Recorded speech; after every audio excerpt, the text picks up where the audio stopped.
বন্ধু, আপনার ফোনেও কি এমন পার্সোনাল ফটো রয়েছে যেটি আপনি চান না যে আপনি ছাড়া অন্য কেউ দেখুক?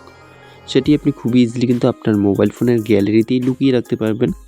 কোনো ধরনের অ্যাপ্লিকেশনে কিন্তু ডাউনলোড করার প্রয়োজন পড়বে না।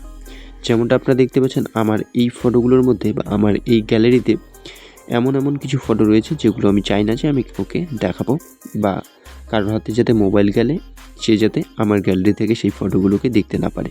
সো এই ফটোগুলোকে আপনি খুবই ইজিলি আপনার মোবাইল ফোনের গ্যালারিতেই হাইড করে রাখতে পারেন।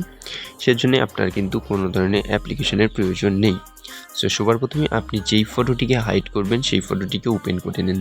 সো আমি এখান থেকে একটি ফটো কিন্তু সিলেক্ট করে নিচ্ছি বা দুটি ফটো সিলেক্ট করে নিচ্ছি। তারপরে আপনি জাস্ট থ্রি ডট আইকনে ক্লিক করে হাইডের উপরে ক্লিক করবেন। জাস্ট হাইড ফটোর উপরে ক্লিক করার পরে এবার আপনি এই ফটোগুলি কোথায় দেখতে পাবেন সেটিও আমি আপনাদের বলবো। আপনার গ্যালারিতে যদি এই ফটোগুলোকে আপনারা খোঁজেন কিন্তু এখান থেকে আপনারা ফটোটি পাবেন না।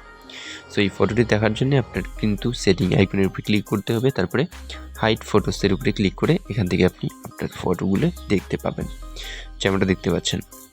সো এই ফটোগুলি আমি চাই না যে কেউ দেখুক। সো আনহাইড করার জন্যও কিন্তু আপনি খুব ইজিলি আনহাইড করতে পারবেন।